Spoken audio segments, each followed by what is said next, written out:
नमस्कार साथियों आज की क्लास में हमने जो प्रश्न लिए हैं वो प्रश्न Haryana ADO, Bihar PCS, UP STA, UP AGTA में आए हुए प्रश्न हैं।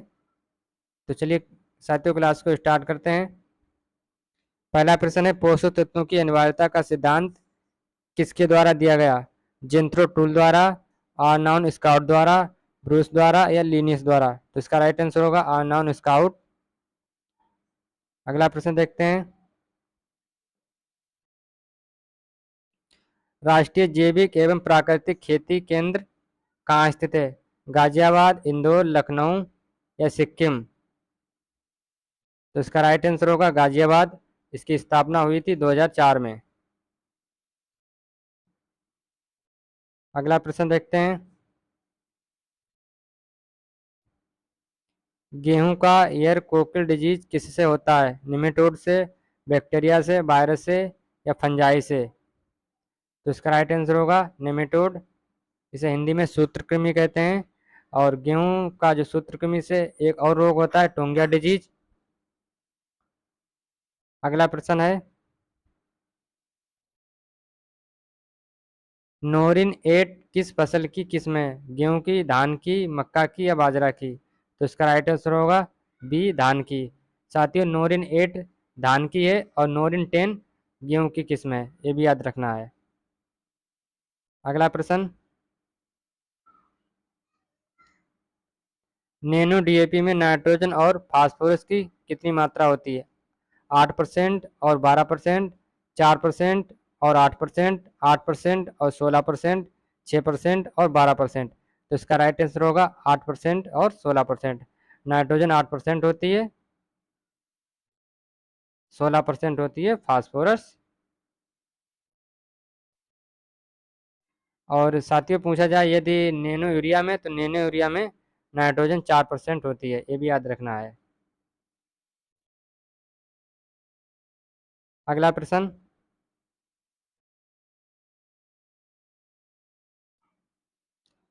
भारत में सर्वाधिक क्षेत्रफल में किस राज्य में ऑर्गेनिक खेती होती है? सिक्किम में, उत्तर प्रदेश में, मध्य प्रदेश में या महाराष्ट्र में? तो इसका राइट आंसर हो जाएगा मध्य प्रदेश में।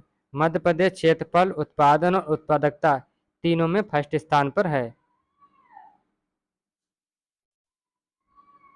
अगला प्रश्न, भारत में कौन सा राज्य पोटाश उर्वरक का सर्वाधिक प्रयोग करता है? पंजाब, हरियाणा, मध्य महाराष्ट्र और उत्तर प्रदेश? इसका राइट आंसर होगा पंजाब। अगला प्रश्न, निकिल को आवश्यक पोषक तत्व की श्रेणी में कब रखा गया? 1994, 1987, 2008, 2010? तो इसका राइट आंसर होगा 2010। अगला प्रश्न, धान्य फसलों में कम मात्रा में पाया जाने वाला अमीनो एसिड कौन सा है? मेथियोनिन, ग्लाइसिन, ग्लाइसिन, लाइसिन और सिस्टीसिन? तो इसका राइट आंसर होगा लाइसिन।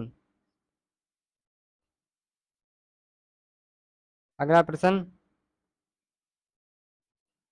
किस फसल में एजोला का प्रयोग किया जाता है? ज्वार में, धान में, रागी में या मक्का में? तो इसका राइट आंसर होगा धान में। एजोला का प्रयोग धान में किया जाता है। अगला प्रश्न है, किस धान में लोजिंग नहीं होता है? Indica rice, japonica rice, javanica rice, all of above? तो इसका राइट आंसर हो जाएगा जपोनिका राइस। लॉजिंग का मतलब होता है फसल को गिरने से गिरने से रोकना। तो जपोनिका राइस बोनी प्रजातियां होती हैं, इसीलिए वो गिरती नहीं है। अगला प्रश्न देखते हैं, शुष्क क्षेत्र में किस अनुसंधान के लिए अंतर्राष्ट्रीय केंद्र स्थित है? केन्या में, मैक्सिको में, नाइजीरिया में या सीरिया में? तो इसका राइट आंसर होगा सीरिया। अगला प्रश्न,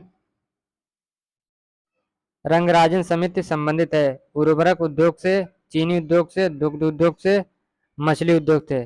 तो इसका राइट आंसर होगा चीनी उद्योग। अगला प्रश्न, भिंडी में लीफ कल वायरस किसके कारण होता है? माहू द्वारा, सफ़ेद मक्खी द्वारा, थ्रिप्स द्वारा, फुदका द्वारा। तो इसका राइट आंसर होगा सफ़ेद मक्खी, इसे इंग्लिश में वाइट फ्लाई कहते हैं।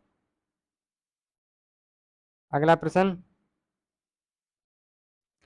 कपास से रेशे को अलग करने की प्रक्रिया को कहा जाता है? क्यूरिंग, बेटिंग, जिनिंग या रेटिंग? तो इसका राइट आंसर होगा जिनिंग। अगला प्रश्न,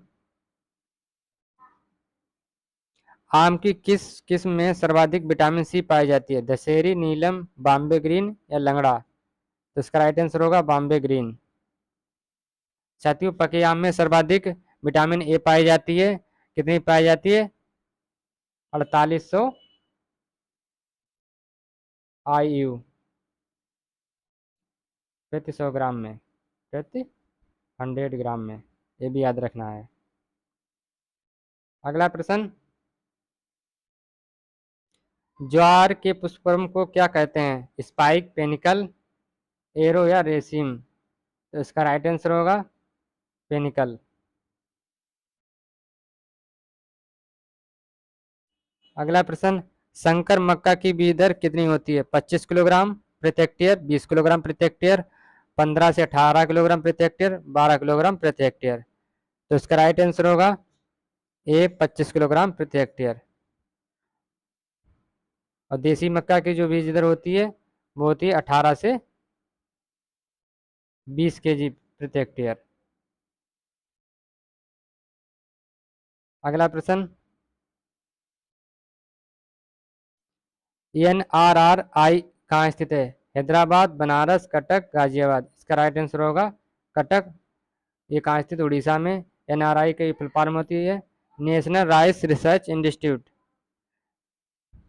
पहले इसका नाम था सेंट्रल राइस रिसर्च इंस्टीट्यूट, अब इसे नेशनल राइस रिसर्च इंस्टीट्यूट कर दिया गया। अगला प्रश्न है, इनमें से कौन सी नर बंधुता द्वारा विकसित टमाटर की किस्म है? पूसा दिव्या, अंगुलता, पूसा शीतल, पूसा उपहार? तो इसका राइट आंसर होगा पूसा दिव्या। अगला प्रश्न, विश्व में सर्वाधिक क्षेत्रफल पर ऑर्गेनिक खेती करने वाला देश का कौन सा है? विश्व में सर्वाधिक क्षेत्रफल पर ऑर्गेनिक खेती करने वाला देश कौन सा है?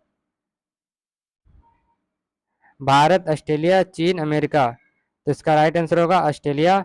ऑस्ट्रेलिया ऑर्गेनिक खेती करने में विश्व में पहले स्थान पे, और भारत की जो पोजीशन है वो सेकेंड है।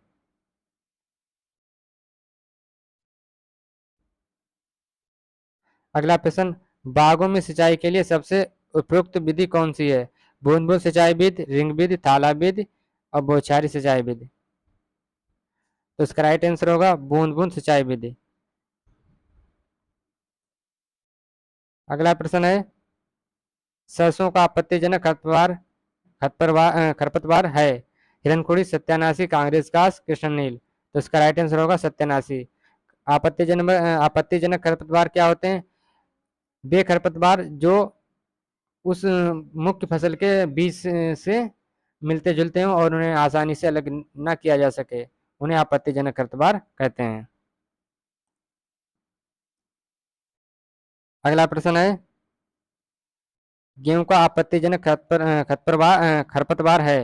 हिरणखुरी, मोथा, बथुआ, फाइलेरिस माइनर? तो इसका राइट आंसर है हिरणखुरी।